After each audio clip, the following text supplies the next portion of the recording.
Hello and welcome back to the channel. My name is Krashy, and today we are going to be talking about the importance of executes or smites, or I don't really know what the heck to call them, but we're going to be talking about that today. Now, I know the title is controversial. Yes, I do that on purpose, and but I'm being serious. So let's go ahead and talk about that too. Stop taking water shuriken on Greninja. Stop it. We have to talk about it. So, so let's go ahead and start the discussion. So what is an execute? An execute is an ability, at least in my mind, my definition of what I'm the perspective I have on this topic, is an ability that does a very large amount of burst damage and can be used to secure an objective or, finish a target very quickly. Now, in this game, there's really not that many executes, especially in terms of actual just normal abilities without using a unite move as an execute, because unite moves are great for executing, but there's really not that many executes. So some of the top executes, and I'm sure y'all have seen us talk about it here or have played the video where we ran the triple execute comp, is Solar Beam is a great execute, Powered Up Punch on Lucario is a great execute, Surf is a pretty great execute, and then you have other things like Heavy Slam on Snorlax is pretty decent.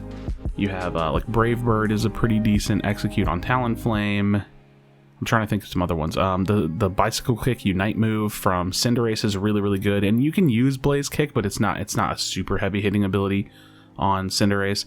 So there are, executes in the game. Even something like Cross Chop on Machamp is pretty good. Fire Punch on Charizard. These are these heavy hitting abilities, and albeit they're not, a lot of the ones I listed aren't great, or the characters themselves aren't great in the current meta. These are those heavy hitting burst damage abilities. Now, I do want to take a little bit of a moment to talk about the difference between, say, burst damage and the difference between DPS. So DPS stands for damage per second. Burst damage is an ability or an action that does a very large amount of damage in an instant.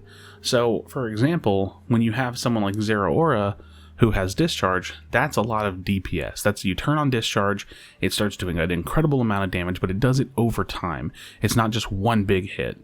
When you have Garchomp auto-attacking an objective like, Rotom or Zapdos or Dreadnought, he's doing a very large amount of DPS, but he doesn't really have a big burst damage.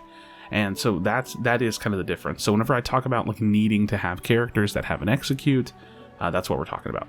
Now, the reason specifically I wanted to lean into the discussion talking about Water Shuriken is because Greninja is currently one of the most meta picks in the entire game. He's one of the strongest hyper carries in the game, if not the strongest coming out of jungle. He dominates the game. Greninja is insanity. It's ridiculous. And if you're playing this character, well, then you would want to be the person that's coming from the jungle. You're probably the highest level. You're probably doing the most damage, and you have one of the best executes in the entire game for securing objectives, which is Surf.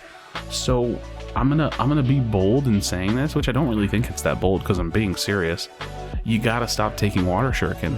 Taking Water Shuriken is essentially you lowering your percentage chance to secure objectives, which is you lowering your percentage chance to win the game. When you take Water Shuriken, you're trading solo carry potential, and you're trading playmaking potential for a little bit of higher DPS. And Water Shuriken does insane damage. I'm not going to pretend like it doesn't. I'm not going to pretend like it's a bad move. The problem is it is a terrible move relative to Surf and what Surf allows you to do. And, more or less the same could be said about Extreme Speed, or what, I'm going to be honest, what is it?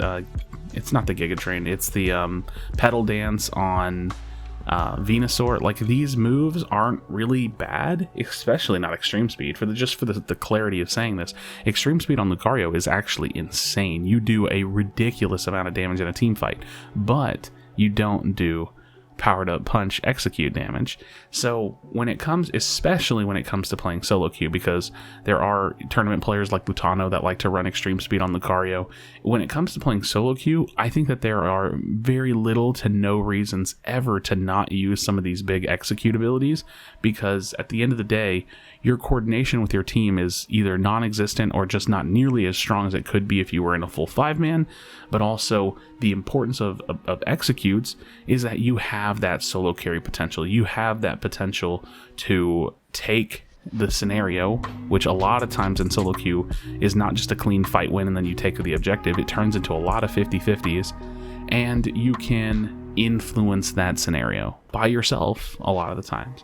You can position yourself in a way where you can use that surf, or you can use that powered up punch, the solar beam, in order to secure your objectives. Now, one thing we did in the triple execute video was we played solar beam, powered up punch, and surf, and we've actually done this a couple times. We actually did it last night in our draft custom games on stream, where we just secure every single objective. It's incredibly easy to get ahead when you can kill something like Dreadnought from like almost a third of its health and completely wipe it out. So it's definitely a strategy that I want to see probably more out of ladder play, like where people are specifically trying to like high health execute or playing with their friends in order to do more high health executes.